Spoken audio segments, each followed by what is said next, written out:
My search led me to the study of the spiritual forces with which all of us are blessed.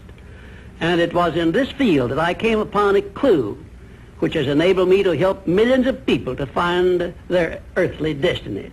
I want to describe my discovery in the simplest terms possible, because it will reveal to you why it is true that whatever the mind can conceive and believe, the mind can achieve, regardless of how many times you may have failed in the past or how lofty your aims and hopes may be. I caught my first fleeting glimpse of the profound law which provides the means by which we may choose our own purpose in life and attain it, while I was being coached by Andrew Carnegie during the organization of the Science of Success philosophy. I had just finished telling Mr. Carnegie that I feared he had chosen the wrong person to give the world the first practical philosophy of personal success because of my youth, my lack of education, and my lack of finances. Well, at this point, Mr. Carnegie delivered a lecture that I shall never forget, because it changed my entire life and paved the way for my helping to change the lives of millions of people, some of them not yet born. Let me call your attention to a great power which is under your control, said Mr. Carnegie, a power which is greater than poverty, greater than the lack of education, greater than all of your fears and superstitions combined. It is the power to take possession of your own mind and direct it to whatever ends you may desire. This profound power, Mr. Carnegie continued, is the gift of the Creator, and it must have been considered the greatest of all of his gifts to man, because it is the only thing over which man has the complete and unchallengeable right of control and direction. When you speak of your poverty and lack of education, Mr. Carnegie explained, you are simply directing your mind power to attract these undesirable circumstances, because it is true that whatever your mind feeds upon, your mind attracts to you. Now you see why it is important that you recognize that all success begins with definiteness of purpose, with a clear picture in your mind of precisely what you want from life. Then Mr. Carnegie continued his speech with a description of a great universal truth which made such an impact upon my mind that I began then and there to give myself a new outlook on life and set up for myself a goal so far above my previous achievements that it shocked my friends and relatives when they heard about it. Everyone, said Mr. Carnegie, comes to the earth plane blessed with the privilege of controlling his mind power and directing it to whatever ends he may choose. But, he continued, everyone brings over with him at birth the equivalent of 2 sealed envelopes, one of which is clearly labeled, the riches you may enjoy if you take possession of your own mind and direct it to ends of your own choice.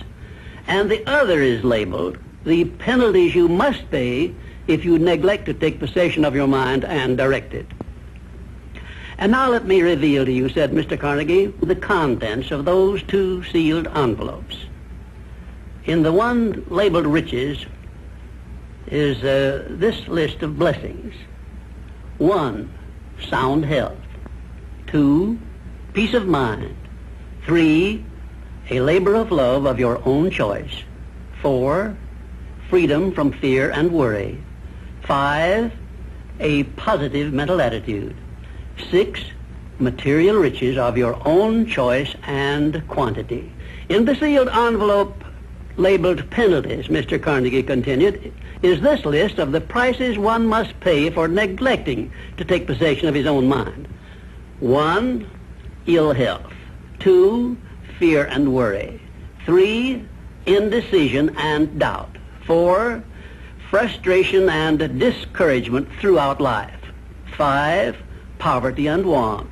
6, and a whole flock of evils consisting of envy, greed, jealousy, anger, hatred, and superstition. Now, my mission in life is to help you and everyone who needs my help to open up and use the contents of the sealed envelope labeled riches. And the starting point from which you must take off if you wish to write your own ticket from here on out for the remainder of your life, I will describe for you in these simple instructions. 1, procure a neat pocket-sized a notebook, or something on the order of this one here, loose leaf affair. And on page 1, write down a clear description of your major desire in life, the one circumstance or position or thing which you will be willing to accept as your idea of success. And remember before you begin writing that your only limitations are those which you set up in your own mind or permit others to set up for you. And 2, on page 2 of your notebook, write down a clear statement of precisely what you intend to give in return for that which you desire from life. And then start in right where you stand now to begin giving. And 3, memorize both of your statements, what you desire and what you intend to give in return for it, and repeat them at least a dozen times daily.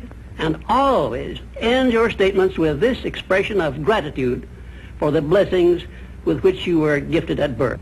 I ask not, O divine providence, for more riches, but more wisdom with which to accept and use wisely the riches I received at birth in the form of the power to control and direct my mind to whatever ends I desire. If you are not too successful or self-satisfied to accept and express this profound prayer, if you accept it and express it in the same spirit of humble sincerity in which I pass it on to you, a new and a better world will reveal itself to you. A world in which you will see reflected the circumstances and the things which you yourself have created. And now let me close this, our first visit, with my favorite expression of gratitude. O divine providence, I ask not for more riches, but more wisdom with which to make wiser use of the riches you gave me at birth, consisting in the power to control and direct my own mind to whatever ends I desire.